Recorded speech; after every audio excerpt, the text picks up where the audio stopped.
Thank you for listening to this Podcast One production, now available on Spotify, Apple Podcasts, PodcastOne.com, and anywhere else you get your podcasts. There is a place that is spoken about only in whispers, a dark area that spawns the beginnings of urban legends, a place where anything can happen and usually does. During the light of day, it hides just outside of view, but when the sun goes down, spirits, creatures of the night, roam free, and things do go bump in the night. It is in every state and every country, and there is no escaping it, no matter how safe you feel behind your locked doors and latched windows. So we invite you to turn down the lights and turn up your radio while we join Dave Schrader and Tim Dennis, your hosts, on a journey into the darkness on the edge of town. Hello and welcome. You're tuned into the best in paranormal talk radio. This is Darkness Radio. I'm your host, Dave Schrader. That's Tim Dennis. Hello, Tim. Hey, how you doing? I'm doing well. I want to address something up front. The world is going a little crazy right now, and a lot of it's taking place right here in our backyard. And I've got hundreds of emails that have poured in and social media messages just asking that you and I are safe. Yeah. Yep. First of all, at this point, we're recording on Friday morning, and yes, we are fine. We're safe and hope to remain that way. But thank you all for your love and respect to check in on us. I don't want to belabor this too much because, again, we want to be an escapist place for you to go where you're not bombarded with the news that you're getting everywhere else. But I would like to take a second to just ask, and I ask this from a very selfish place. My son is a firefighter here in the Twin Cities. And I'm just asking folks around the world, just keep all of our first responders, firefighters, police, everybody in your prayers. I know that what happened was because of some bad cops making bad choices.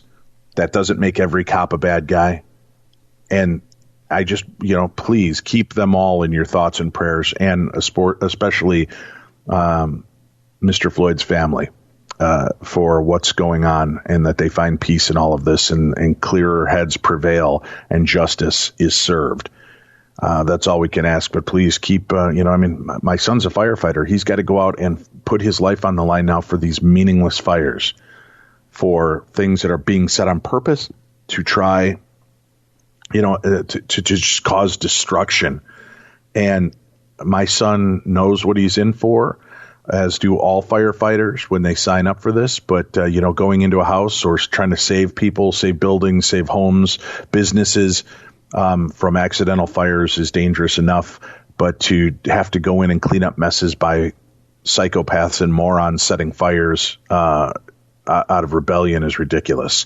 And now many people of many races are being put in danger because the firefighters are every race, creed, and color as well. So you're not targeting anybody specific, and you're going to do much more damage.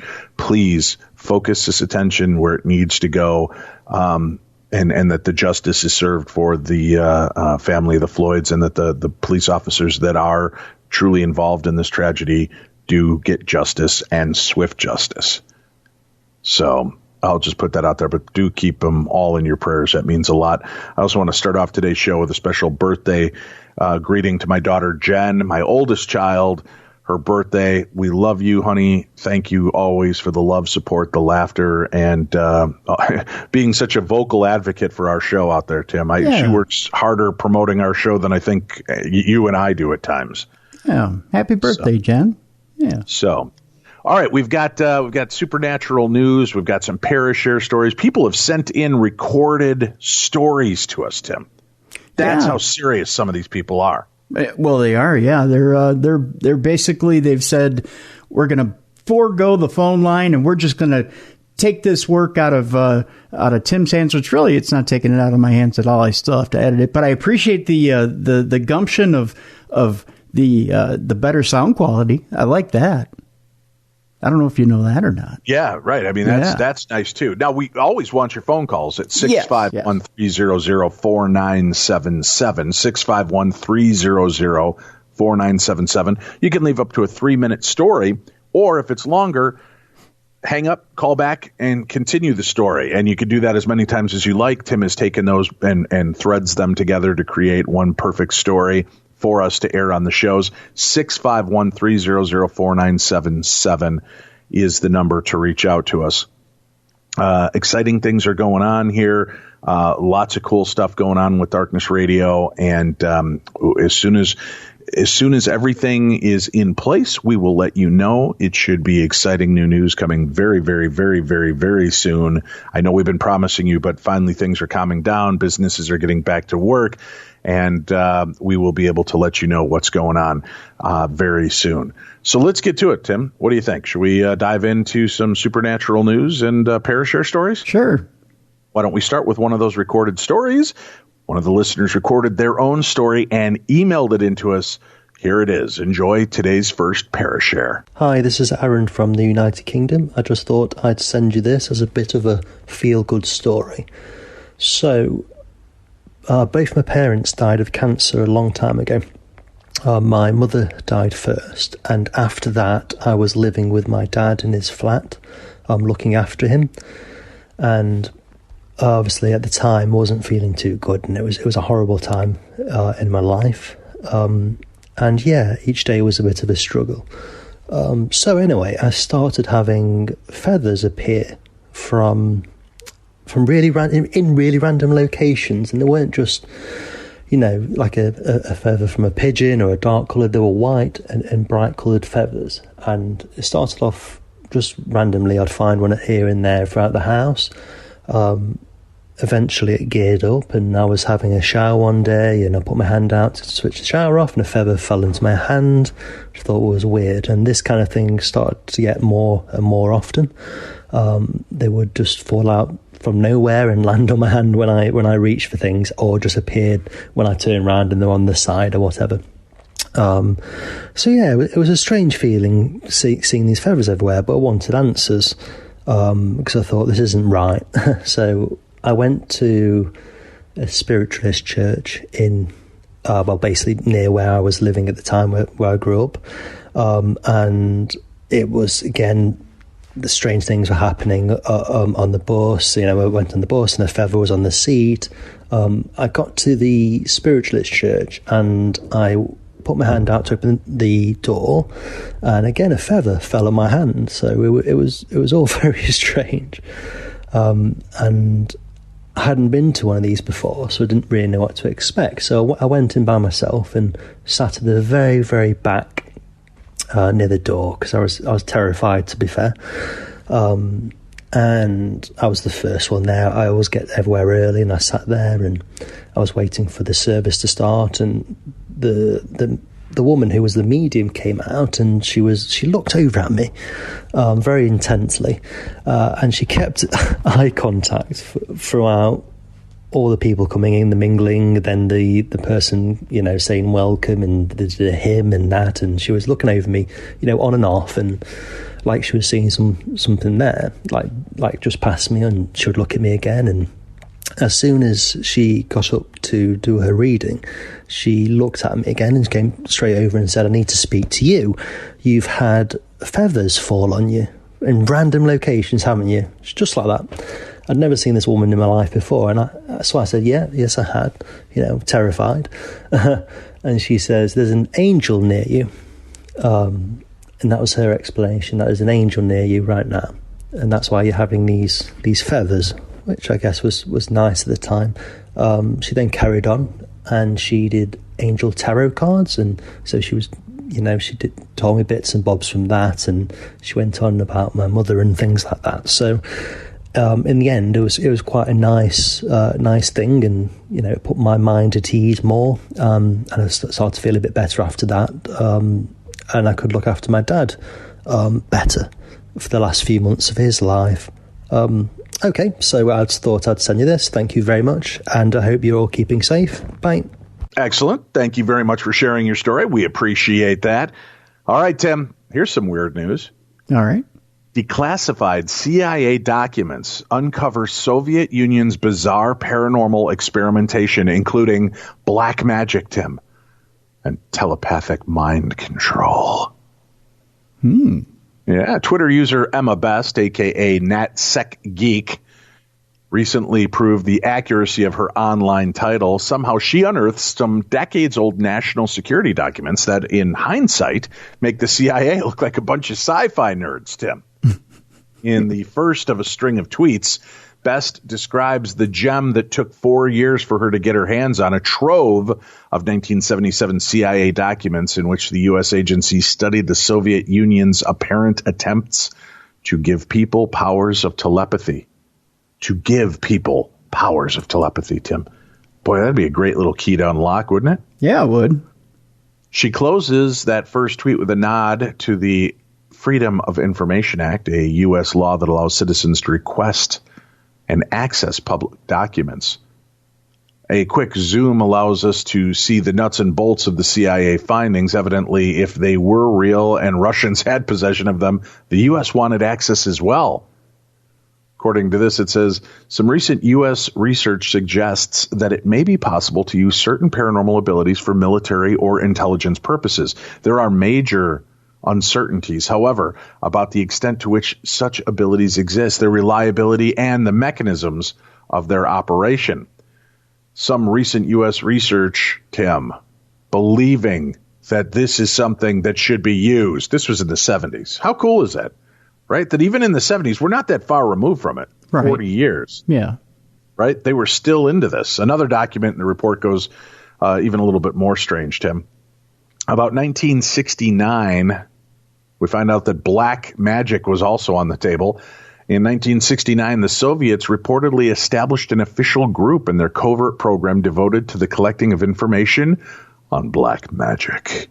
This group was assigned the tasks of identifying, locating, and evaluating the capabilities of sorcerers, witches, incantations used by the Soviet people, Tim. What do you think of them apples? I love that people our parents' age are so weird. Yeah. As the thread continues, Best includes additional documents from the report. These state that the CIA's conviction that the experiments appeared to occur right under the noses of higher-ups in the Soviet military. They're amazing to me is that many prominent Soviet scientists appear so involved politically that they are concerned only with the possibility of their own promotion and do not see what's going on in their own laboratories. According to this, their research very sloppy and often alleged discoveries that are then again later disproven. Now, could you just see this, Dave? A world without nuclear weapons, a world without conventional weapons, a world where literally all you need to do to bring down your enemy is say simsalabim. Imagine all the people. Yeah, I'd like to believe that world exists. What do you do if you're a non-believer? I mean, you'd walk around impervious. You would be Superman. Yeah. Mm-hmm. Discoveries like this, Tim, they end up begging the question, if this research from the late 60s looks primitive now, mm-hmm. what research happening now will look primitive 30, 40 years from this point? Well, it's kind of interesting to think about, isn't it? The fact that you could have took batteries out of anything and won. Oh, yeah, that's true. Probably. Yeah. Bizarre military history. In 1979, a crack commando unit was established by the most gifted minds within the U.S. Army. Defying all known laws of physics and accepted military practice, they believed that a soldier could adopt the cloak of invisibility, pass cleanly through walls, and perhaps, and most chillingly, Tim, kill goats just by staring at them. Oh, poor goats. I mean, they're great eating, but... What? Yeah, haven't you ever had goat? Oh, God. You've never been to Jamaica? No, I wouldn't eat goat. They eat tin cans in the cartoons, Tim. That's cartoons. They eat barbed wire. That's cartoons, Dave. They don't eat Tim, barbed wire. Cartoons don't lie to us. Come here. Let me drop this anvil on your head and show you. No. You'll just squash down like an accordion and walk away going, It's not true. Cartoons lie. They lie. How dare you? They do. They lie. Yosemite Sam is not a liar, Tim. He may be short-tempered. Mm-hmm. He might be filled with rage and anger and hate that damn rabbit, Tim. But you're going to tell me he's a liar? He's a big liar, Dave. Nah, I hate that rabbit. Big liar. Hey, tomorrow, the After Death Chronicles, true stories of comfort, guidance, and wisdom from beyond the veil. Annie Mattingly joins us here on Darkness Radio. You know, I have to make one more acknowledgement, Tim. It's a weekend of acknowledgements. Sure. My son, Nathan, this kid is amazing. He has busted his ass all through his school career. Mm-hmm. Amazing grades. He has been a star athlete.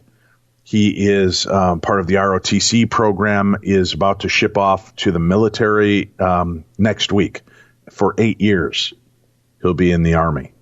All right? Mm-hmm. He was robbed of completing his senior year in college to compete in the big nationals, where he was poised to be in the top 5 for nationals this year, and he's busted his butt over it over the last 4 years of college. Mm-hmm. Literally got to the big event, was ready to perform, and they canceled it. And then we went into quarantine. So he'll never get that opportunity. And now he set school records and he did amazing things, but that was going to be kind of the crown jewel for him. And then his academic career is amazing. The kid is just, and I know, boy, you're just a blowhard dad who's touting no, the kid really is a hero. Just an amazing, amazing man now. And he is graduating. He is being commissioned into the military today, Friday. And he starts his career with the military on Monday next week for 8 years. So we wish you the best, my son, and may you always be embraced in the arms of the angels and kept safe through your entire journey. But this guy, he's going to set the world on fire as he gets older, Tim. This guy is going to bring things and make a difference. I have no doubt in my mind of that fact. Yeah, most definitely. Congratulations, Nathan. Very cool. Can I toot one horn on my side for a second? Yeah, please, toot away. My brother Drew graduated last weekend from the University of St. Thomas from business school, cum laude, in Honor Society, and good job, Drew. There you go. Fantastic, Drew. Congratulations to you as well. Congratulations to all the graduates who were kind of robbed of their opportunity this year, but realize that this opportunity and this moment that is kind of a hiccup in our system also leaves you with the fact that you will have the most memorable graduating class in history, right? Yeah. The year that wasn't. Yeah, it's a shame. I mean, especially when commencement, it was online, which was very weird. It was kind of weird to sit there and watch a pre-prepared commencement ceremony online. It kind of on demand, which was very odd. It felt very cold. It wasn't exactly what all those graduates from the University of St. Thomas deserved. So it felt like all those kids got robbed, really. Yeah, it's been a strange time, that's for sure. But may all the graduates be happy, safe, and successful. And what kind of crap father am I? I've mentioned my oldest daughter's birthday, my son's graduation and military commission. Linus graduating as well. My son is graduating high school, and he is joining the military on July 14th, I believe. So a month after his 18th birthday, he will be joining the National Guard and off for basic and specialty training, and he'll be gone until I think January. Wow. So yeah, my bio dad, who I found earlier this year, called me on Memorial Day to say, I was thinking, Dave, in our entire family, you are the first and only male child to have not gone into the military since the Civil War. Since the Civil War? It's every family member, every male family member of my biological family has been a part of the military. Boy, and I said, hey, I tried, which I did. I attempted to join the Army because I wanted to follow my grandfather's footsteps, who was a paratrooper in World War II. I wanted to follow in his footsteps and go airborne. Mm-hmm. But I dislocated my knees and my shoulder. I dislocated both knees repeatedly throughout high school. Dislocated my shoulder, and I had a heart condition called WPW, Wolff-Parkinson-White syndrome. So they wouldn't have me. Okay. But my oldest son, Cliff, served in the Navy. My son, Nathan, is serving in the Army. Linus is going to be in the National Guard. So, I just got to get my daughters to join the Coast Guard and the and the Air Force, and I will have covered all 5 of the big ones there. Wow. But, hey, look, I couldn't do it, but prolifically I've spread my seed, Tim, and all of my children are serving. So that should be a good thing, right? I guess so, yeah. Good God. So congratulations to all. All right, Tim, we're going to Savannah, Georgia, where a Savannah woman and her brother, thankfully, were not seriously hurt after a turtle launched through the air and became lodged in their windshield of their car. Oh. It's raining turtles, Tim. LaTanya Lark told WSAV-TV she was driving in Savannah this month when she saw an object that looked like a brick quickly approaching her car. Uh-oh. Suicidal turtles, Tim. It's sad. Oh, no. Yeah. Because especially it takes him so long to get to the bridge to jump, you'd thought he'd have had time to think about it. Well, yeah. I mean, it's got to be, at least a good half year to get to the edge of the bridge. Yeah. Nobody's going to talk me out of it. Lark began to slow down as the reptile smashed into the glass and was left hanging halfway in and halfway out of the window. According to the account, Lark's brother, Kevin Grant, was in the passenger seat, shielding his face as the animal collided with the windshield and sent shards of glass flying towards him. He was left only with small cuts, he told the station. Responding, Chatham County police officers called for the car to be towed from the scene. The officers pulled the animal from the windshield. The turtle was taken to a Savannah Animal Hospital for treatment, where sadly, Tim, it later died from its injuries. You'd have thought, now follow me on this. It's going to be a short ride, unlike it was for the turtle. You'd think when that turtle jumped and the rate of descent from the bridge to the windshield, that would have been like the fastest that turtle has ever gone in its life, right? Yeah. Do you think he was exhilarated? He's like, oh, this is amazing. I want to live. Oh, shit. Boom. And that was it. Either that or on the way down, the excitement would have been so much that the turtle would have had a heart attack and that would have killed him rather than the injuries. Could be. Don't you think? Like the pure shock of going that fast would have just scared the little guy. Yeah. It's something to consider. That's faux show. Yeah. Tim, people are nuts. I don't know if you figured this out. Oh, yeah, I have. But I love it. And thankfully so. Here's a house. Someone put their house up for sale. $999,000. Right, Tim? Mm-hmm, mm-hmm. So it's under $1 million. You can afford it. Sure. It's in California. It's a place you ought to be. Uh-huh. You should load up that truck and move to Beverly, Tim. Well. Hills, that is. Swimming pools. Movie stars. Somebody put a $999,000 house up for sale in California and poses as a Bigfoot in every photo of the house. Every real estate agent, Tim, is going to tell you good photos can make the difference when it comes to selling your home. But what if you want to, I don't know, draw maybe a little bit more attention to your listing? Mm-hmm. Well, that's when you add just a little Bigfoot, Tim. Someone noticed Bigfoot happily posing in the photos of a house for sale in Felton, California. At first glance, photos from the listing look pretty innocent.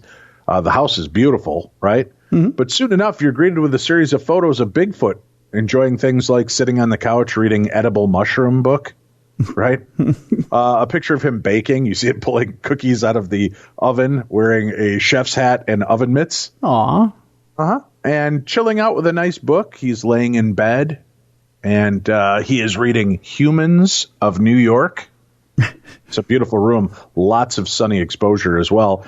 He also made some Zoom calls to a friend. Shows him in the recreation area with a fire-burning stove in that room, giving you a nice little insight. There's also a beautiful pose of him doing yoga. Oh, wow. Showing you the expansive deck behind him. And apparently, Tim, Bigfoot loves gardening, too, because there's photos of his big backyard where he's in the back pruning the hedges. I bet he is. A lot of folks are under a lot of stress and just hoping to lighten someone's day and make them smile. At the same time, hoping to spread awareness of the home for sale, said Daniel, and that does indeed seem to be happening. We've had an overwhelming amount of interest in folks calling to schedule appointments to see the property, and we are anticipating offers soon. Daniel has been an agent in the area since graduating college back in 2003 and has never done anything like this before, typically just focusing on really high-end photography and targeted marketing approaches. With a combination of the right property for Bigfoot and the right timing, this just seems to be going viral, said the agent. The man says he doesn't anticipate doing anything similar in the future, as he doesn't want to become overused, although he admits that he loves using a bit of humor to market the property. There's a nice picture of him as well in what appears to be a work area, because he is sitting there with a drill and creating what appears to be a birdhouse, Tim. Really? And then there's, of course, a picture of him sitting out on the deck, enjoying a nice cuppa and reading the listings. And then, of course, the nice photograph of him in this cathedral ceilinged living room area that appears to be right off of the kitchen on a nice leather sofa, just stretching out. And then, nothing beats a little workout. There's a picture of him stretching out and working out as well with his red, white, and blue headband on, his dumbbells, and just enjoying himself. And then there's a photo of him refreshing himself, Tim, with a drink from a beautiful stone water fountain in the backyard. What if the birds have been bathing themselves in that fountain? It's Bigfoot. He's in perfect commune with the nature, Tim. But it does show that he's getting ready to go to the store. But in the current times, he's prepared, Tim, because he's wearing a COVID mask. Oh, good. Yeah, we don't want Bigfoot getting the Rona. Yeah. That's right. And then on his way home, once he's returned home with his groceries, put them away, you see a nice picture of him on this beautiful elevated wraparound home deck, just strumming away and looking to the sky wistfully while strumming away on a ukulele, Tim. An ukulele, Dave? That's how I've been told you say it properly. Who told you that? Ukulele, it is ukulele. Who told you that? A friend of mine with Polynesian descent. Descent or descent? He is from the islands, the Great Islands, the Big Islands, over there. Which one? Am I starting to sound like a certain public speaker? He's from a great place that's full of people that are great people. He's over in Hawaii. He told me, he wrote to me and said, Dave, it's ukulele. Ukulele. Not ukulele. You think maybe they're trying to put one over on you? I don't. I believe him. I honestly do. I believe that it is ukulele. Okay. So I don't. Yeah, I'm not like you, man. I don't question people and automatically go into they're screwing with me. They're trying to take me down. Okay. Tim, that's your rant. That's your reason of insanity. Okay. Yeah. And don't worry, folks. The lovely Tim Dennis will be back to reading the news and carrying on as he often does soon. Just had a little jaw work done, and it was hurts for extended periods of time talking, so I didn't want to put him through that. Quite painful. Yeah. I'm still dealing with it. Yeah. It's bad. Put it that way. I won't call out the doctor that did it, but just put it this way. I've been in some enormous pain. I laugh so I don't cry, Dave. I laugh so I don't cry. Well, I'm sorry you're in pain, and that's why I'm taking it. I appreciate it here. Yeah, I do appreciate All right. it. Since we've got Bigfoot, Tim, stalking a house, let's go to Colorado, where an eatery has filled their tables with ghosts to help it feel less empty. Seriously, this is what they've done, and the ghosts, according to the owners, are here to stay at this eclectic restaurant. And they're pretty cool. They're sheets decorated, with the big black holes on them. And they've got them in different poses, sitting there with sunglasses on, looking down at it. There's one sitting at the counter with a cup of Joe and an open book in front of them. It's pretty clever. South Broadway is a quirky part of the city that nuzzles up to the Baker neighborhood and is a home to a variety of eclectic bars, restaurants, and shops. But many places have gone dark, covered with boards or only offering takeout, as the state works to combat the spread of the COVID-19. Sputnik, an eatery known for hip vintage vibes and vegan options, managed to make it through Colorado's executive orders, which forced it to serve to-go orders only for the past several weeks. The staff had been used to a bustling bar and restaurant, though, so to manage the empty and the quiet, a bartender had an idea. Ghosts. Matt Labarge, who owned Sputnik for 16 years, said one of the bartenders had an idea during the shutdown to fill up some of the booths with ghosts so that the place wouldn't feel so empty. It oddly feels nice to have, even though they're not real people, just some kind of presence in the bar, Labarge says. One of these ghosts sit at the bar every day and reads. A few more enjoy drinks in a nearby booth. As restaurants across Colorado prepare to reopen under guidance from Governor Jared Polis, the ghosts will stay put, Labarge said. They will be used to help diners maintain social distancing. Labarge says he is excited for the new phase and that to get things on track for a new normal. But he said it's also scary because the consequences are real.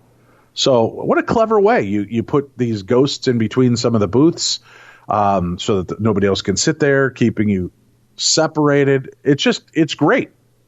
I think it's a neat little deal. The ghosts are a lot better than the sex dolls that were happening at the stadium. I don't know if you saw that. Oh, no. Yeah. No, what? There was a soccer team that over in Europe that had to start making stadiums look a little bit more full when they started play over there. So they needed to put something in the seats, and I guess mannequins were all taken. I had no idea. So they started filling the seats with sex dolls. So I think ghosts are a better alternative for. Yeah, well, it certainly gives you something interesting to talk about. It'll be a nice little touch inside there. Speaking of a nice little touch, let's make it a personal moment again. We've got another story from one of our listeners who recorded their story and emailed it in to me at dave@darknessradio.com. So before our break, let's listen to this. It was 2005. I had to get a job through school for work study so I could skip a few periods. A friend of mine said, "Hey, come work at Wendy's. It'd be great for you." So I said, "Hell yeah, I'd love to." So one night, my friend, who was the manager at the time, his name was Pat, we had to work real late and close. We lived in Thurmont, Maryland. Usually, Friday night, we close up about 2 a.m. and we get out about 2:45. Patrick lived about 25 minutes from Wendy's at the time, up in the mountains, deep in the mountains. After work, we hopped in his RAV4 and started driving. We made it up half of the mountain. We're laughing, listening to music like we both did. We're both musicians, having a good time, like two friends do, close friends do. We hit a stop sign in the mountain and crest over a hill. We both knew what to expect. There's a elementary school on the left-hand side of the mountain, and to the right there's a orchard. But after we crest over that hill, it would be something we both would never forget. The first thing I saw coming over that hill was a white Expedition parked at the end of the elementary school drive. The name of the school was Sibyllisville Elementary. It was parked at the very end, pointing out with its high beams on. And that was strange to me, being it was 3:30 in the morning. 3:30 in the morning. But that wasn't the strangest thing to me. When we both looked over the hood of that Expedition, looking at the illuminated skull, there was a ship hovering above the school. Bigger than I've ever seen, shining its lights on the school, about 300 feet up, hanging in quietness. And I remember this because the first thing I did after Patrick and I hung our mouths open was I rolled down the window. I heard nothing. There was nothing to hear. It was quietness. All I heard was Patrick's RAV4 driving 20 miles an hour on a back road past this school. A huge ship in the sky illuminating a small elementary school with a huge mountain behind it. We were surrounded by mountains. We were both speechless. By this time, the music was turned off, and all I could hear was my heart. And I swear I could hear Patrick's heart beating. It was offbeat. Our hearts weren't in sync at the time. As soon as I felt that, there was a light behind us. That Ford Expedition was following us with its high beams on, and it was getting close. By the time we started going up the mountain, I saw that ship or UFO shoot up 300 meters or more, and I saw it shoot over the mountain. Patrick and I both had our windows open at the time. It was not making one sound. Not one sound. I did not hear it. I heard our car, and I heard the car behind us. I never heard that ship, which I should have. There is not any technology in this world that can do that quick and make a ship launch off the ground and over a mountain in that time. It's physically impossible. But it did, and I watched it, and so did Patrick. By this time, we're 10 minutes from Pat's house, and now there's 2 cars behind us. I knew the one was an expedition, a white one, with government plates following us. The other one I wasn't sure, because it was behind the other expedition. We keep turning. We take a left. It takes a left. Both cars. We take a right. Both cars take a right. We have 2 vehicles following us. We finally make it back to Pat's house. We take a right into Pat's house, and we are scared shitless that these cars are going to follow us into his house. When we finally make it to his house, both cars, and they were both white expeditions, drive by. They drive by. We park, still hearing our heartbeats. Sat for a few minutes, trying to gather what just happened and what we saw. And we sat on the porch. Pat went inside for a second, and he grabbed a shotgun. And we sat on that porch until 8 a.m., until we both went to sleep, thinking someone's going to come back, terrified. So that night we both went to sleep. But that wasn't even the weirdest part. When we woke up, it was like nothing happened. We didn't talk about it.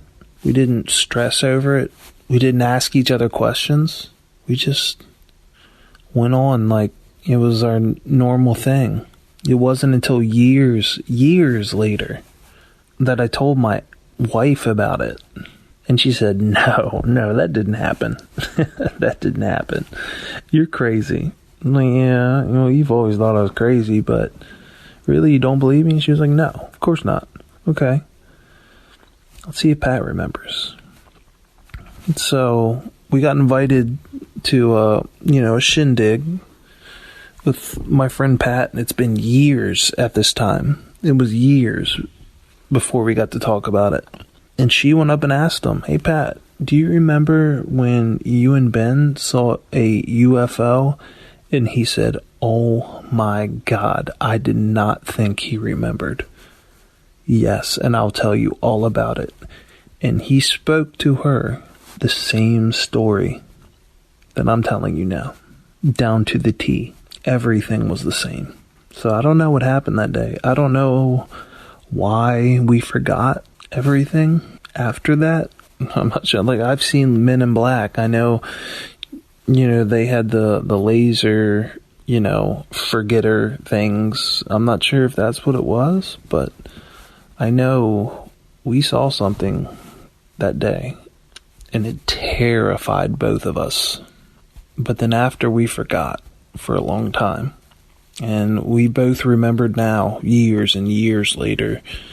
I started talking about it back when it was probably 2014. So I've been talking about it for a good 6 years now. But we forgot for a good 10 years what had happened. We didn't talk about it. I don't know what happened, but, that's my story. You know what? We all need a break now and then, but why not keep your brain active while you relax? When you need some me time, Best Fiends is a fun escape from the everyday. And believe me, now more than ever, especially this week, you need some me time and you need an escape. And Best Fiends is the best way to do it. I'll tell you what, I've needed me time this week more than anything. This week has been the roughest week. And I've just grabbed my device. In fact, I got my little iPhone 10 here. I just grabbed I have it on my iPhone 10. I have it on my iPad. So either way, although I'll tell you, I'm wearing bifocals these days, so my iPad tends to get used more than my iPhone. But I just grabbed Best Fiends.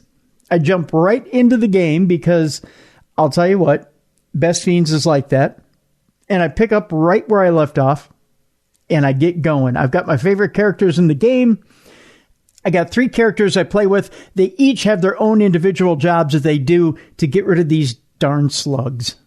That's right, I said it, slugs. I hate me some slugs. And then I also am developing a sharper wit because of the puzzle-solving skills that I have evolved by playing Best Fiends. I know it doesn't sound like I'm speaking English right now, but I am. I love me some Best Fiends. I can't get enough of some Best Fiends. I become pleasantly obsessed with Best Fiends. I'm becoming a little bit smarter, a little bit faster. The old hand-eye coordination's getting better because of Best Fiends. I got to thank you, Best Fiends, because not only have you made me a sharper Timmy, but you've also made it convenient to play Best Fiends whenever I have time, which I don't have a lot of time in my schedule to play a game. That was always my problem with playing games in the first place. A lot of my friends are like, hey, Tim, you got to play this new game. You got to try this new game. And I'd be like, hey, buddy, I don't have hours and hours and hours to dedicate to this game. The nice thing about Best Fiends is you can pick it up and put it down whenever you need to. You can go through a level, you can put it down. You can go through a couple of levels, you can put it down. Or if you got a little bit of time, you can spend a little bit of time with Best Fiends. You can pick it up and put it down. It's very, very simple. Best Fiends also is challenging. It's one of those games that it's never the same thing twice. It's always challenging you. It's always throwing new levels and new experiences at you. And the game itself seems like it's always changing with new themes monthly. So you're never getting the same thing twice. You could keep playing Best Fiends for months, for years if you'd like, and you'll never see the same thing twice. That's why I love Best Fiends. So you may say to yourself, hey, Tim, how do I get a hold of Best Fiends? Well, it's real easy. You either go to the Apple App Store or Google Play and get yourself a free download. That's right, free download. There's been over 100 million downloads and tons of 5-star reviews for Best Fiends. It's a spectacular game, and I'll tell you something, it's hours of fun right at your fingertips. And again, you can play offline. You don't need to be hooked up to Wi-Fi, and you don't need to have a data signal in order to play Best Fiends. You can play offline, and if you'd like, you can connect up to Wi-Fi or your data stream later to enjoy Best Fiends. So do yourself a favor. You can play on your breaks. You can play while your partner watches TV. You can play in random and weird places or play at random times. You can dedicate a lot of time to the game. You can take a little bit of time and play the game, but you can collect tons of characters. You can do monthly theme challenges, and you can get the best of Best Fiends and have a great time with this great game. Download Best Fiends free on the Apple App Store or Google Play. With over 100 million downloads And with all these 5-star reviews, you can find out what all these people are talking about. Best Fiends is a must play. Go to the Apple App Store or Google Play right now and download Best Fiends for free. That's friends without the R, Best Fiends. Download it today.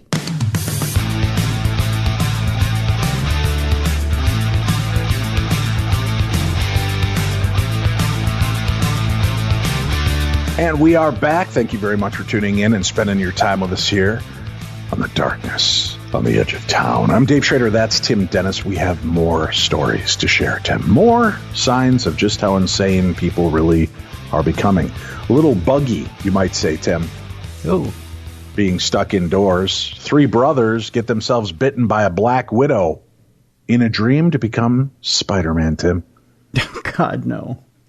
It's true. It's true. 3 brothers' obsession with superhero films brought them close to a deadly encounter. Brothers from Bolivia, aged 12, 10, and 8, are sick because of the bite of a black widow. While herding goats, they poked the spider with a stick so that it would bite them and eventually turn them into Spider-Man. The incident happened in Chayanta, a town in the Andean region of Potosi, on May 14th. And Tim, don't bother challenging me. I will just tell you straight up. I have no clue if I said any of those words right. All right. But I'm going to stick with them. Okay. This was revealed to the world by health official Virgilio Pietro at a coronavirus briefing recently. The Marvel fans were sent to graze the goats while their mother went for firewood. When the kids came across the dangerous 8-legged being, they resembled the comic book story where a boy turned into a superhero after being bitten by a radioactive spider. According to the report by Telemundo, the boys kept disturbing the spider till it had bitten all 3 of them. When the mother saw all 3 crying, she took them to the healthcare center, from where they were transferred to another hospital. The report added that the kids had fever, tremors, and muscle pains the day after they were transferred for a 3rd time to a hospital in La Paz. Petro said that the children were treated and released after a week. He used the tale to make parents realize that children tend to believe whatever is shown in movies is real. According to National Geographic, black widows are one of the most feared spiders in the world. You know, Tim, I went to a coin conference, all right, a number of years ago in Colorado. And many of my coworkers that I was with decided, let's go up to Pikes Peak. Well, the only way to get up there is you have to get in this little, cable car. Yep. So in the cable car, on the way up there, suddenly I feel this, electric shock hit my calf. Right? And I'm like, God, what the hell? A black widow bit me on the calf. Ooh. Halfway up, and it takes forever to get up there. So, plus you're way up high, super way up high, right? So you also get altitude sickness.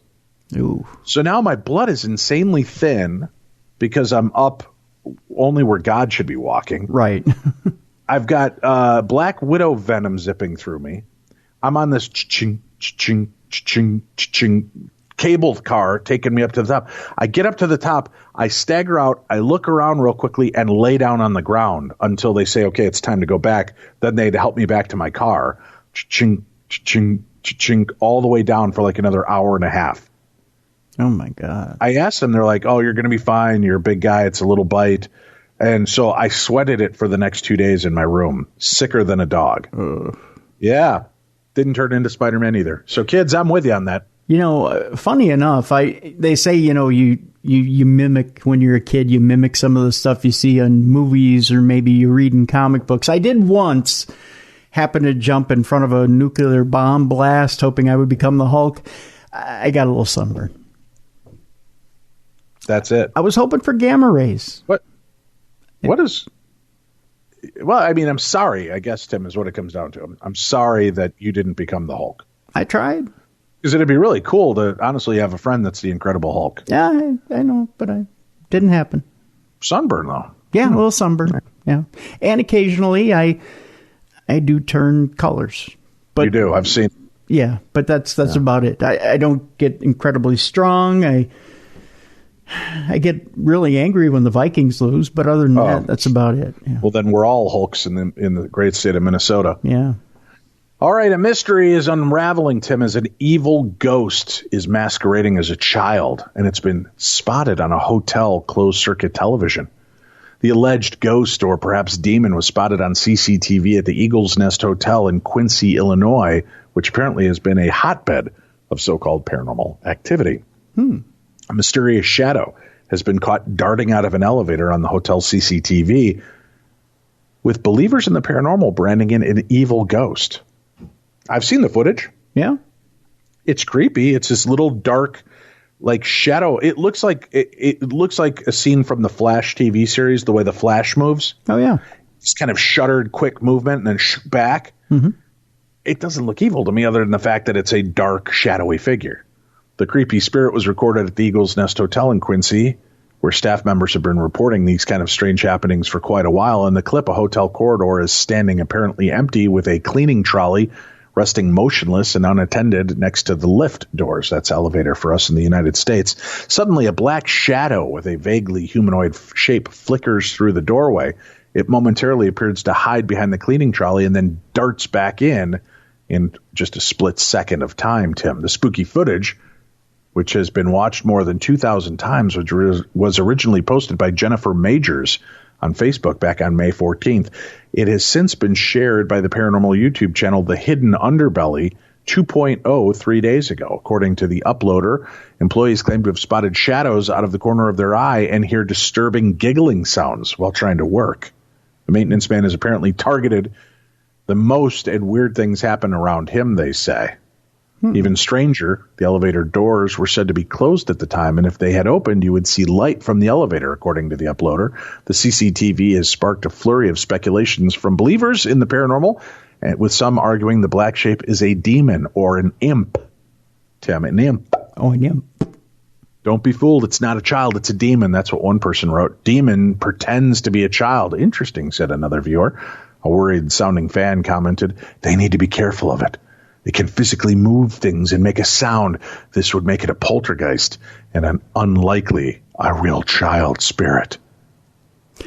Now, if it brought you a delicious grilled Nutella and mayo sandwich, would you at Wait, that what? point? Oh, Nutella and mayo? Dave, have I never told you about this amazing creation? Hold on. Oh. No.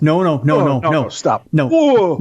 I know at first it reviles you, but Mally and I actually tried this, and it was amazing. I don't want to even hear about it. You and your sick little friend, Mally Fox. No. Yeah, I know. You.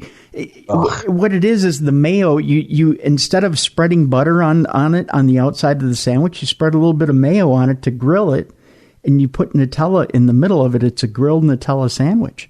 And it is amazing. It is the most grilled Nutella and mayo sandwich. It's mayo on the outside of the bread, and then you put and you use brioche bread, and you take and you put Nutella on the inside, and then you spread a little bit of mayo on the outside to grill it. And at first, your stomach turns and you think this is not going to be good, but then you taste it and you're like, oh my God, this is the best sandwich ever. No, you know what's the best sandwich ever? My wife toasts 2 pieces of bread, then takes Nutella spread, puts it on one side, then gets marshmallow fluff and spreads it on the other and pushes it together, and I have a s'morewich. That's a delicious sandwich. What you've created, Tim, is the sandwich I would reach for thinking was a s'morewich because of the white and dark chocolate consistency. I would bite into it and begin projectile vomiting. No, you're not imagining it correctly. See, the mayo is used like butter would be used when you grilled cheese. It's like a grilled cheese, but it's actually a grilled Nutella. So you don't actually see the mayo. The mayo is grilled into the bread, giving it it'd be like an egg white, like you're grilling an egg white instead of grilling butter. So you could put the fluff inside with the. Oh, actually, that'd be better. If you took the fluff and the Nutella, and then you put a little bit of mayo on the outside of the sandwich as you're grilling it, and then you grill that in there, that would be a true s'more sandwich. God. But see, put a little A1 steak sauce on your peach cobbler next time. You can thank me later, Tim. No, that's disgusting. But I'm just thinking of why is that disgusting? Because that is a weird, bizarre gangbang of taste right there. But But if you took that, if a small child spirit came along with that sandwich, I would say, well, hey, small child spirit, I don't think you're demonic. I think you're actually kind of a neat little child spirit. Yeah. Mm-hmm. By the way, let's let people know that, Mally Fox has been resurrected, Tim. She is alive. She is well. Well, she never died. I know, but everybody's like, it's like she's dead is the way everybody treats me about this. Well, when are you going to bring her back? Oh, we all miss Mally. It's such a shame. And I'm like, she's still alive. She moved on to have a happy, healthy life, but she is doing a show now, and she's doing it with Tim. Yeah. So you can get the best of both worlds. You can tune into Darkness Radio with Dave and Tim. And what is it? Once a month, you can check out there's a new On the Rocks with Mally Fox. You got it. Huh? Yeah, you got it. And there's a new episode up right now. God, but you're eating Nutella and mayonnaise sandwiches. That was a few episodes ago. But how often does it come out? How often can people find you? It's once a month, and if you look up On the Rocks Radio's YouTube channel, you just look for ROX or ROC? ROX. Right. On the ROX with Mally FOX. You got it. See? Yeah. So dig it up, check it out for yourself, folks, and there you have it. Yeah. On the Rocks with Mally Fox. So just out of curiosity, since that's the title of the show, how drunk were you that you thought Nutella and mayonnaise tasted good? Actually, remember, I went to college with you, and I saw you eat strange concoctions of food that sober you would not have enjoyed. We weren't that drunk, but we had seen the story about it because we have a section of the show called Nutella News because Mally is very enthralled with Nutella. That she is. And so the story came across about the latest wave of Nutella food, which is this Nutella sandwich, which is actually made with, it's a grilled Nutella sandwich, which is made with mayo rather than butter. And I thought, this is the grossest thing I've ever heard. We have to make it. So when she came in studio, we decided to make the sandwich and try it together. And we were prepared to be ill. We had a garbage can ready to both throw up into. And lo and behold, it was one of the best breakfast dessert sandwiches I think we've ever tried. I want you people to realize, though, that in college, I watched Tim once take a handful of White Castle sliders and dip it into strawberry jelly because we were out of ketchup. So I don't take anything he says when he's drinking seriously. That was actually pretty good. Eat your Nutella mayonnaise sandwiches very cautiously, my friends. All right, Tim. Mm-hmm. Things are lifting. People are getting back to life somewhat, but maybe you're tired of the self-imposed vacation and you just need a straight-up vacation. Mm-hmm. What about a weekend on the water? Maybe that's something you and your family are looking forward to doing this summer, Tim. Maybe you could check out Hales Bar, Marina, and Resort in the mountains of Guild, Tennessee. It's located on Lake Nickajack on the Tennessee River. A what? On Lake Nickajack, Tim. You keep your own Nickajack to yourself. I will. Yeah. Well, Hales Bar Marina is less than half an hour from Chattanooga. Pardon me, Tim? Is that the Chattanooga choo-choo? Oh, God. Yeah. And it's just 2 hours from Nashville, Tim. While you're there, you can rent boats, go camping at their RV park, and even stay in cabins that are actually floating on Lake Nickajack. Dave, what is this, a damn commercial for Lake Nickajack? No, shut up. You're listening to a paranormal radio show. Just give me some time. Jeez. Sounds pretty awesome to me, by the way. Mm-hmm. And if you're into the paranormal kind of thing, Tim, which I think our listeners are. I think so, yeah. Hales Bar Marina and Resort is located where the Hales Bar Dam used to be, Tim. Legend has it the dam was built on what was once, of course, Tim, sacred Native American land. Wasn't all of America sacred Native American land before white man came here and destroyed it all? Yeah, newsflash. We landed on Plymouth Rock, or at Plymouth Rock landed on us. I don't remember how the line goes from the movie, but it's something like that. Yeah. The dam was used from 1913 to 1967 due to the number of deaths during construction. The dam is actually considered the most haunted location in Tennessee, Tim. Tennessee. Don't worry, though. Visitors shouldn't have to worry about seeing any ghosts since all the cabins were constructed specifically for the result, unless they want to take a tour of the old dam. So there you go, Tim. You could go on these floating cabins, soak in the scenery. Floating cabins, Tim, on Lake Nickajack, right outside of the haunted dam. Floating cabin prices range from $99 to $275, depending on the size of the cabin and the time of year you're planning on visiting. If you can't afford that, for $7.85, Tim and I will float you out on a inflatable raft with a small child's Pokemon tent over the top of you. It's quite nice, the Pokemon tent. Yeah. It is. Yeah, it's got Squirtle on it. Floating cabins. That's kind of good isolation, too, right? Yeah. Yeah. The dam was built on old Cherokee territory. The Cherokees also believe the water where the dam was built was sacred. Due to the number of deaths during construction, the abandoned dam is considered, as I said, the most haunted location in the entire state of Tennessee. It was even featured once on Ghost Hunters, Tim. But all that remains of Hales Bar Dam is a series of tunnels. Its large powerhouse and the ghosts of those that perished long ago. So there you go. Cool. Just in case you want a little fun getaway for the weekend, Tim. That's a little more than a weekend's drive, but I would take it up for a week. Would you? Yeah, I think I would. Okay. Yeah. Something to consider. That's all I'm saying. U.S. paranormal investigators are sharing footage from a haunted house that even they refuse to re-enter, Tim. Here's one for the lovers and haters of all things cursed. 2 paranormal investigators in Louisiana have reported that they came across a haunted house, Tim, that they've compared to a real-life case that inspired the iconic flick, The Amityville Horror.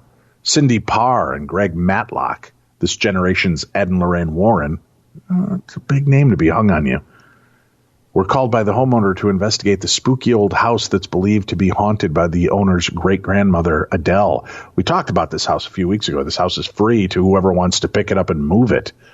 But in the footage obtained by the Sun, the pair, who've been in the ghost hunting business for 20 years, freak the bleep out upon coming in contact with an evil entity. In the clip, Matlock is heard calling out down a hallway for a sign of the spirit's presence. In response, a door slowly swings open. He then apologizes and said there's definitely something there. Parr explained that prior to the video, they had already performed another test which determined that the place is definitely haunted. On the second day, we actually went in and stayed the night. It killed 5 of our batteries, Tim. They feed off the energy, Parr told the publication. We asked for a sign if it wanted us to leave, and it shut down a light. We were like, okay. But we didn't leave yet. And get this, Adele's bedroom door opened up and then closed on its own, leading them to believe that this place is very creepy and definitely haunted. Now, Adele was quite small and frail when she passed at age 90, so the ghost hunters believe someone else must have been around as well. Matlock described a 2 a.m. encounter saying, I turned into the room and saw this black mass standing there. It wasn't a shadow or anything. It was huge, very wide. I don't think it was the older lady. I think it was something totally different. The figure was bigger and stood about 6 feet tall, he added. It started to turn, and I just thought, oh, no.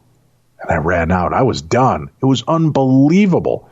Everything just slowed down. He adds that he could feel the power from the spirit, adding that it was bad. We got out, and I was definitely exhausted. It draws energy from you. My chest was hurting, he said. Scared for their lives, the duo said the prayers and got the heck out of Dodge. But on their way home, they changed their mind, returning to the house, Tim, where they experienced yet another spooky encounter. We could hear scratches on the walls, growls. It even started to smell like urine upstairs, Tim. Urine?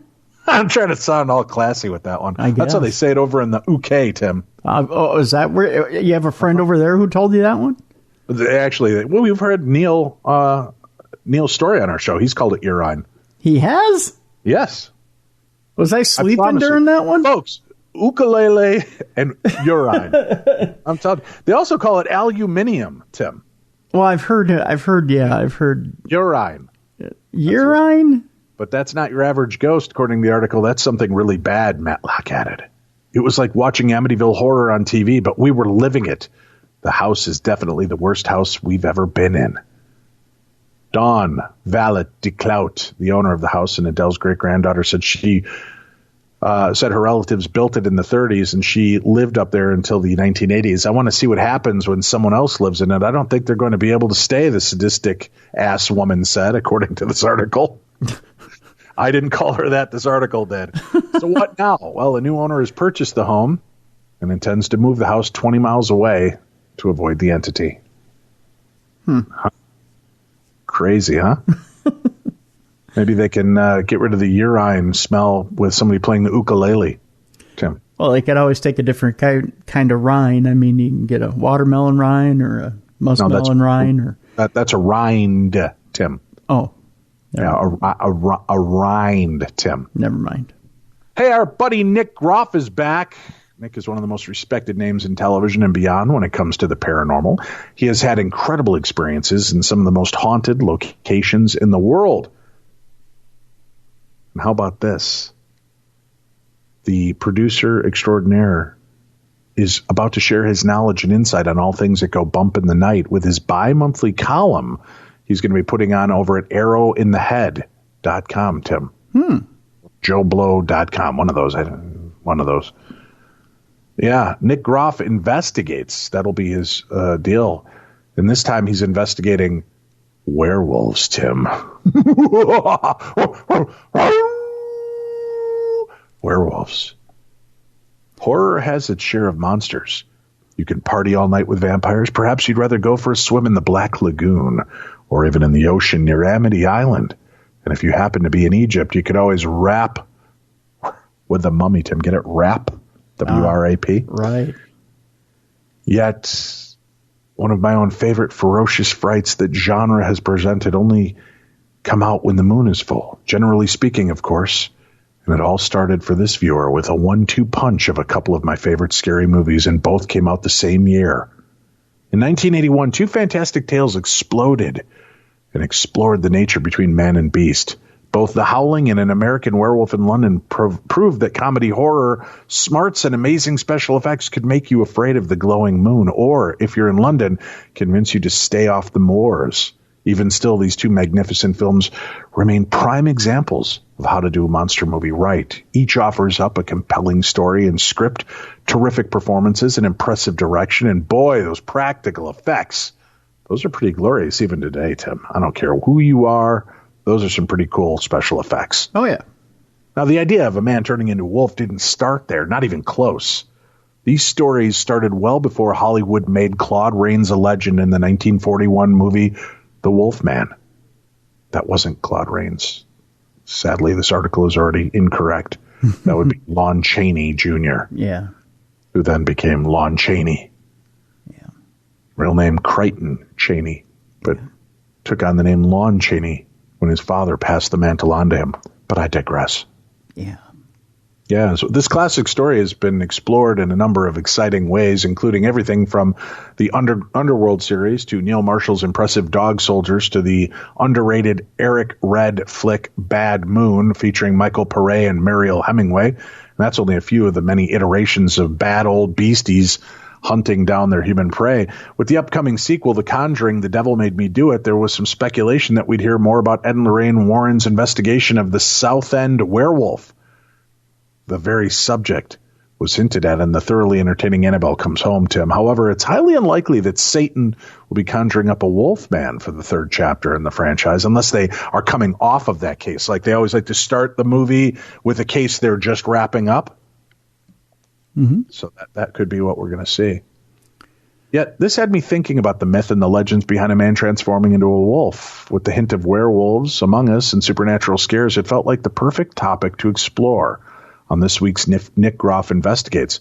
Before we started, Nick and I had a quick chat about the subject. That's what this article says. And I became curious about his take on not only the many movies made about them, but the history of the lycanthrope. So let's spin that excellent Warren Zevon tune, Werewolves of London, and get ready to take a bite out of the history of the Wolfman. According to this article, it says, and it just goes on to really kind of dig into the concept of what werewolves are.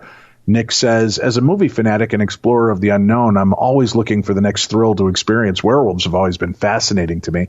I love a good film based on a plot revolving around a werewolf. Some films that have come to mind, An American Werewolf in London, one of my favorites. Silver Bullet, another one of my favorites. The Howling, another great one. Dog Soldiers. Ginger Snaps, which people forget about. That trilogy is a great little set of movies. Bad Moon, Teen Wolf, An American Werewolf in Paris, crappy movie. Wolf, also another horrible movie with Jack Nicholson and Michelle Pfeiffer, should have been good. And The Werewolf.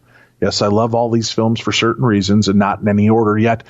My go-to has always been An American Werewolf in Paris. There's something fun about it, but also frightening at the same time. Traveling to different locations all over the world has led me to learn more about creatures within the unknown that could have existed a long time ago or still remain hidden within the shadows of our reality. Although movies are an escape from our everyday life, the scary part is they are depicted from some story that started a long time ago. People will always be interested in the werewolf subject because the idea of a half-man, half-beast is a fascination to most because they're looking for something frightening. Just like anything else in the supernatural where death isn't the end. When you become a werewolf, it's the beginning of a new life. There are also true tales of unidentified half-man, half-beasts, including the Werewolf of Southend, which Ed and Lorraine Warren were involved in. These stories and eyewitness accounts start somewhere and evolve over time. I believe we live in a world that is vast, and we don't have all the answers into the unknown. Even though we personally can't see these supernatural beasts, that doesn't mean they don't exist.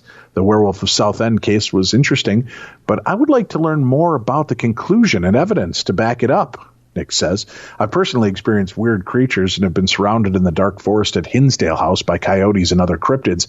I can only talk about what I've experienced through my journey, so I'm open to the possibility of other interesting creatures that hide in the darkness. Human beings have labeled werewolves as different names throughout that time. We've walked the earth. I know someday I will cross paths right at a location that will hold some of these answers that I still question, and will wait for that next experience that opens my mind up even more. So you got one tool that you can take with you when you're out there looking for werewolves. What is it that you take with you? A Nutella and mayonnaise sandwich. Oh, that's good. I sure as hell aren't going to eat it, so I'll leave it as bait for the werewolf. I'm sure it would enjoy it immensely. You know what I take with me? I take a pocket full of milk bones. Yep. Yeah. Yeah. Huh. So I take, because you can always milk bones. That seems like you're looking for trouble with the coyotes. Then. No, because you can distract I think a werewolf with a pocket full of milk bones. I think you just wasn't that an album by the Spin Doctors at one point? It was Pocket Full of Milk Bones. That was one of their better albums. Yeah. All right, Tim. Yeah. In the comedy Extraordinary, Will Forte seeks a virgin to sacrifice in a deal with the devil. During several seasons on Saturday Night Live, Will Forte provided impersonations of an array of politicians, including an enraged Zell Miller, a hapless George W. Bush, and a solicitous John Edwards. But in the comedy Extraordinary, he plays Christian Winter, an aging one-hit wonder desperate to climb back to the top of the charts with a new song. He's moved into a castle in Ireland and needs the money and an ego boost to prop up his high opinion of himself. But rather than sell his own soul, he's a Satanist. Mostly for business purposes, Tim. And he needs a virgin to sacrifice to get the deal done.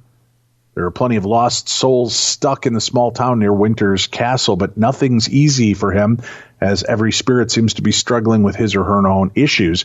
Director Mike Ahern and Enda Lauman's movie makes nods to The Exorcist and Ghostbusters, especially with the expulsion of ectoplasm. But it's a clever comedy about paranormal affairs being quite normal. The town is overrun with ghosts and spirits. Martin, played by Barry Ward, lost his wife who never really departed. Her ghost burns messages into toast and intervenes and nags him from beyond the grave. Their teenage daughter, Sarah, played by Emma Coleman, takes it all in stride, aware that her father hasn't moved on with his life either. Rose Dooley, also is stuck. She is the daughter of Vince Dooley, a well-known authority on paranormal happenings, whose extensive series of videos look like infomercials. He died in an intervention gone wrong, and though Rose inherited the gift of being able to commune with spirits, she is haunted by the loss of her father and makes a living as a driving instructor. Fans of NPR's news quiz, Wait, Wait, Don't Tell Me, may recognize her voice as a regular panelist on the show, Tim. Oh. As Rose drives around town, viewers realize that supernatural occurrences are mostly mundane and trifling. Every overturned garbage can or squawking bird seems to be attributable to a ghost who, like Martin's ex-wife, is still hashing out petty grievances. If Rose got back in the business, it seems like she'd be more of a therapist than an exorcist. It's an amusing commentary, they say, on carrying unresolved grudges to unreasonable ends.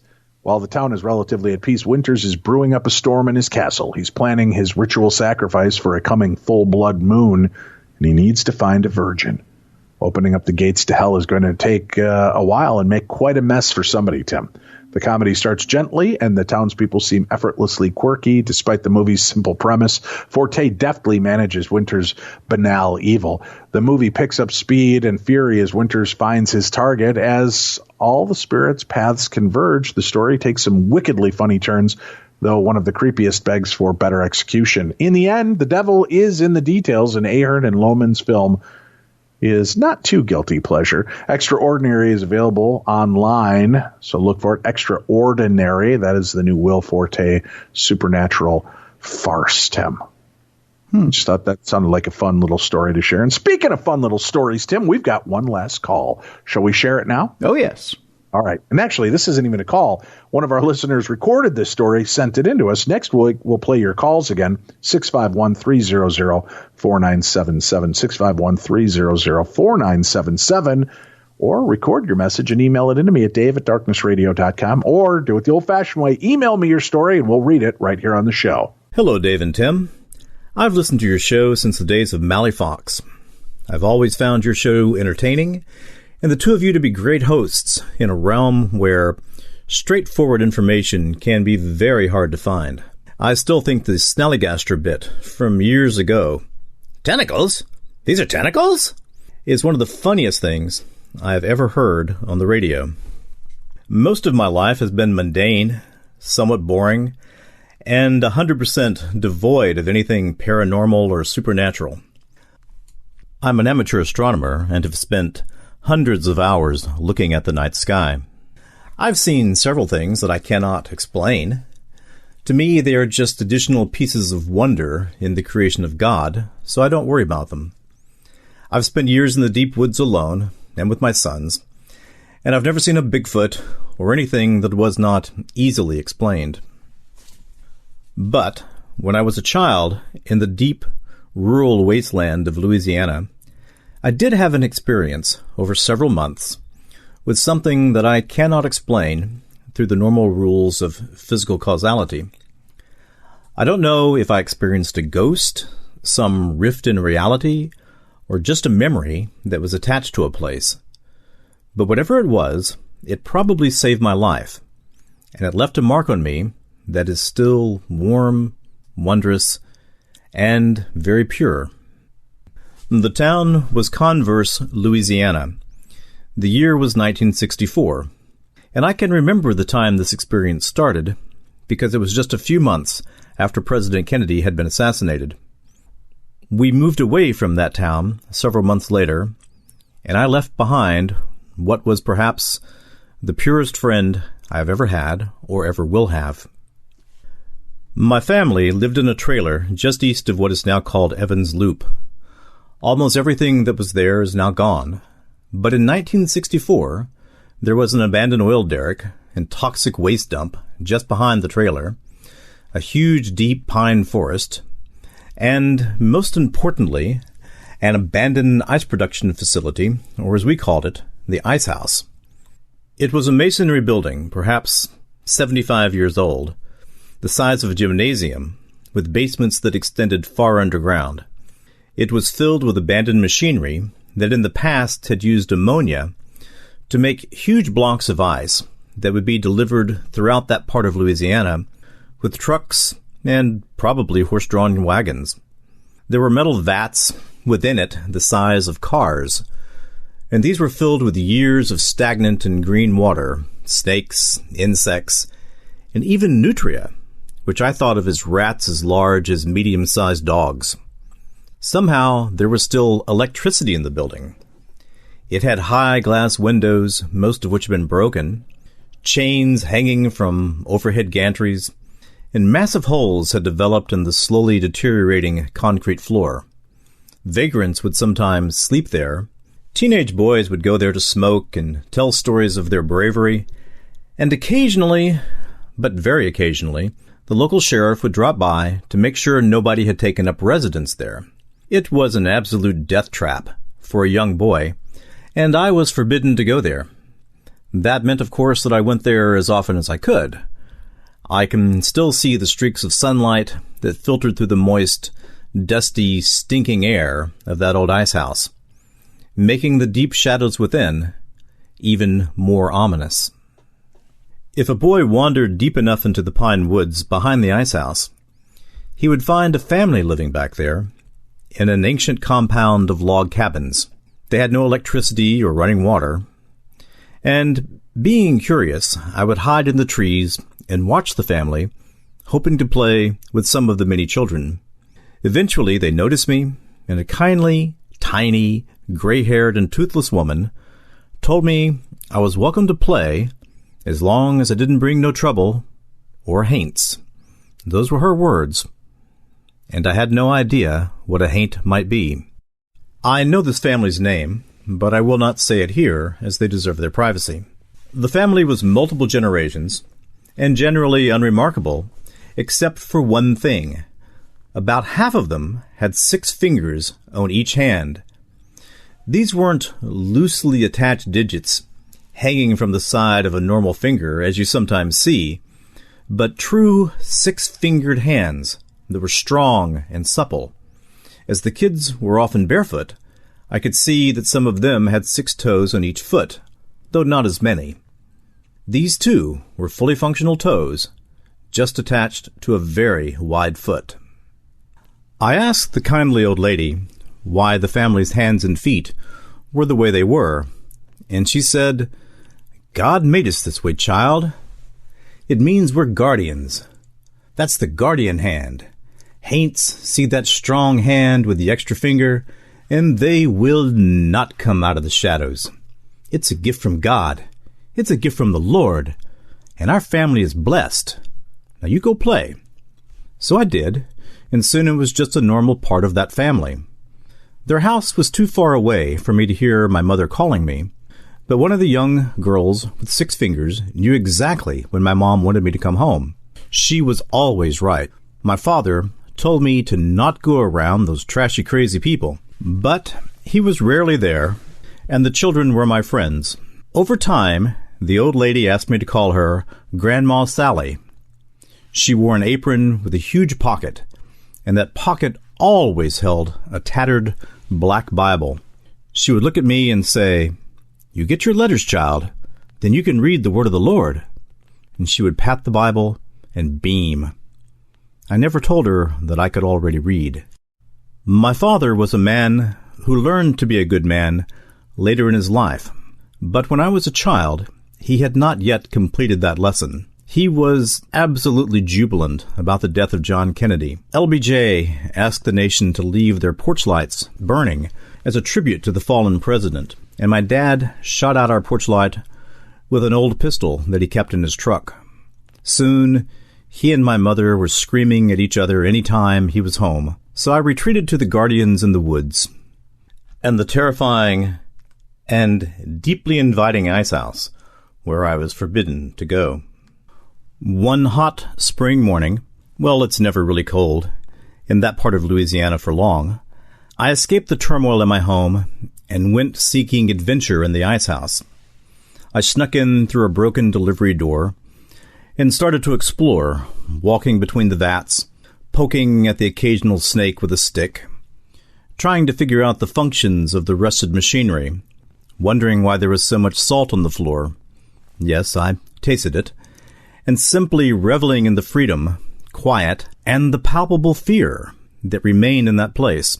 I'm not a sensitive or an empath, but this crumbling building had seen so much pain, so much tragedy, so much betrayal that its walls, the vats of water, the crumbling floors, and the hanging chains were all saturated with human suffering, desperate to be heard and screaming to be comforted.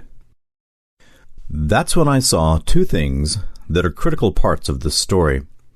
First, there was a place in one of the back corners of the ice house that seemed to absorb all light that found its way there.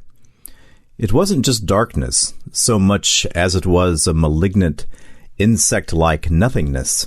It pulsed, and if it loved anything at all, it was only meaningless, anger-driven death. That malignant nothingness called to me. I heard it, and I knew that I could resist that call for only a short time. It called, "Victor, come here. This is what you want to find." At the same time, I saw a wooden plank that extended across one of the vats. The idea might have come from within my mind, but I'm not at all sure of that. I saw myself as a circus tightrope walker, tall and muscular and smiling, traversing that plank with limitless skill and bravery instead of the dirty, sweaty, barefoot 6-year-old boy I really was. I headed toward that plank, determined to walk across it. I could see that it was old and gray, and that it was already full of cracks and places where the wood had chipped away, but I headed toward it anyway. As my right foot was about to step on the board, the very air, it seemed, spoke to me. The words were in my head, and they were pressure against my skin, and my ears reverberated with a sound I could not locate in 3 dimensions. It was a voice that had not spoken in a very long time. It was a voice full of dust and cobwebs and creaky hinges. One could hear the memory of long-ago regrets and faded triumphs in that voice. Of course, as a 6-year-old child, I just heard a voice that I knew should be listened to. It said, "You commence across that board, and your mama ain't never gonna find you." I froze in place, and I stared into the water. I looked at the broken delivery door and at the beams of light streaming from the ceiling, looking for the source of that sound. I felt something, some energy in that great, wet room, but I saw nothing. I backed away from the vat. Again, I heard the voice from the air and in my head. It was firm, but not unkind. "Now you get out of here. Maybe you come back directly, and maybe, just maybe, I'll be able to mogrify. It feels like a damn long time." That was the word I heard. Mogrify. I had no idea what it meant, but I knew that it mattered. The word damn shocked me a little bit, but soon such words just felt like a natural part of him. Yes, he had a name, but the story of how I learned that name matters a great deal and deserves its own telling. As I made my way to the broken door, I did see a shimmering like an old photograph that didn't develop correctly. He was thin and tall. I could see through him, but I knew he had farmer's skin and old, heavy boots. He had the kind of hair that always does just what it wants, whether it's working in the field or trying to look civilized in church. His left arm pointed toward the door, and his right arm was held out to his side, as if he were holding something back. He had sinew and corded muscles, and the arms held the shadow of what had once been tremendous strength. I met his eyes, or at least it felt like I met his eyes. He glanced toward the door, and I followed his gaze, down toward his hand, which was strong and wide, and endowed with 6 functional fingers. Yes, I did go back. I felt I was probably safe there. No, I've never told this story to anyone, not even my mother, though I think she knew some of it. It was a few months of safety in a very dysfunctional family. Yes, this story is real. Yes, I've taken the time to write it in a way that conveys my memories and emotions and to record it the best I can. And yes, other parts of the story will be told as time goes by. And yes, I realize that many people will perceive me to be either a fantasist or a liar. I am comfortable that I am neither. These experiences are part of a gift that God granted me, and the memory of the guardian hand still brings me comfort and makes me think of Grandma Sally and her ancient Bible. Another fantastic tale. Thank you so much for sharing that with us. Let's do a couple of quick emails before we wrap up. What do you say, Tim? Sounds good to me. This one is entitled College Dorm. Comes to us from Brian. He says, this isn't about my party nights. This is about a night I don't discuss much. I don't truly know what happened. I've heard the stories of my dorm being haunted, but didn't experience anything until my third year living there. So I woke up during the middle of the night alone. My roommate must have been out. I felt odd. I couldn't move. I started to worry, and I felt like something was watching me. I was starting to revive my muscles and get up to my knees when I noticed a dark figure in the corner of my room. I crawled to it. It was a scary experience, but I'd like to go through it again. Hopefully you enjoy my true tale, Tim and Dave. Well, you left us hanging, though, Brian. Yeah. You crawled toward it. Did you touch it? Did it touch you? Are you still seeing one another? I just want to know a little bit more. Yeah. I mean, how far did it go? Yeah. Hello. That's how this one starts up. This comes from Pamela. I wanted to say that I downloaded your app, and while I was listening to the story of Barbara Holland, I related to her story because something similar, very similar, happened to me when I was living in New York. Since then, I've been a fan of the paranormal, and I try to learn as much as I can about these type of things. Your podcast was very informative. I'm just going to share my story real quick. When I was living in New York, I was little. I can't remember well. Maybe I was 5, I think. I used to live with my aunt, my cousin, my aunt's husband. I used to sleep with my cousin in the same room, and one night I woke up in the middle of the night in my bed, and I opened my eyes. I saw this tall, white, handsome man, maybe in his 30s, just looking at me from the corner of the room. He was wearing all white, and I think I could see through him. He was just there, standing, just looking at me. I remember I was so scared and terrified. I told my aunt and my cousin, and they didn't believe me. Since I used to sleep with my cousin, I asked her if she saw it too, and she said she never saw anything. So I was at this point the only person who saw it. So every night this man used to appear, and I couldn't sleep, and every night I used to cry and tell my aunt I didn't want to sleep in that room. The strangest thing is that, one, he never spoke to me. He never did anything bad to me. He just stood there staring at me. So one day my aunt went to pick me up from school, and while we were walking back to the apartment, she told me she saw the same man I described to her that I saw every night, and that he was in the room I used to sleep in, just standing there. And my aunt told me she spoke with him and told him to leave, and since that day I've never seen him again. But that image and the way the spirit or whatever it was looked like it is still in my mind today. I have never forgotten that, and the creepy thing is that I told my mom about it later, and I described how this man looked, and she told me she used to see the same man when she was pregnant with me, and that to me was very scary. I don't know if it was something protecting, trying to make contact with me, or what. I really just don't know. But when I found and heard Barbara Holland tell her story, it reminded me of mine. It may not be too similar, but for some reason, some of the things she said reminded me of my story. Also, my name is Barbara. That is my first name, but everyone called me Pamela, and that's my second name.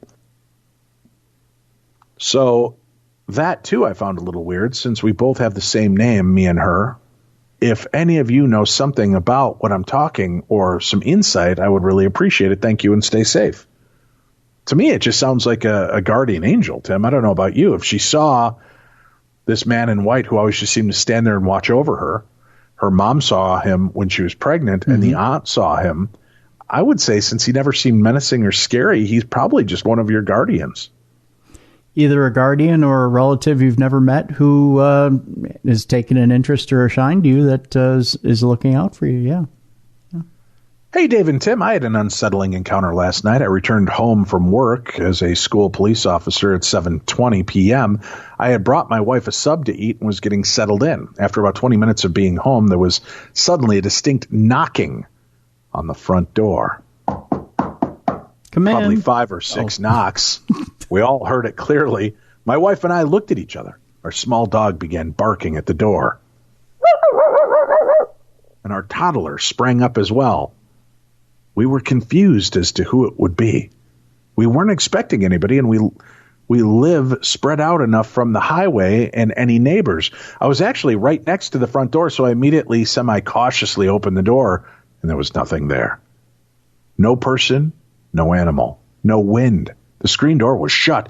It was still light out. I could see there was nothing. My wife mentioned about how I could have let... I'm sorry, I'm losing my place on this. How I could have let something in. I quickly told whatever may have entered or try to enter that if it wishes us any harm, that it is not welcome in our home and has to leave, and asked my wife to say a prayer. I'm a believer in the paranormal. However, I never actually had any real solid experiences. There's always been some sort of logical explanation. Most of the time, I believe it's people's imagination or fear or hope to have an experience, but this was different. We had never felt uneasy in this home in the several years we've lived here so far. This was a first. I was wondering if there's any knowledge you could pass on to us of what this encounter could have meant. I've heard of the whole 3 knocks leading to death and doom type of tale, but I'd like your take. I love your guys' show. Dave, you're one of the few paranormal personalities that I really enjoy. I'd love to hear back. You can use this for the podcast if you like. Thanks and take care. That comes from Corey. Well, first of all, Corey, that's news to me. I've never heard that the 3 knocks means death is coming. Yeah. I've never heard that. I don't know. I mean, it's just a one random shot in time, Corey, so I wouldn't be too worried about it. And again, could it have just been a ripple effect in time? You know, somebody may knock on your door 5-6 times in a week from now or a year from now, and maybe you're just capturing that one brief moment in time, kind of reflecting back or forward in time. I'm not sure. But if there's no other corroborating activity, I would say that it's nothing to be concerned about. Or is it? Hi, Dave. Longtime listener. Love you and Tim. What type of night vision binoculars do you recommend for nighttime sky observation? Thanks, Marcia.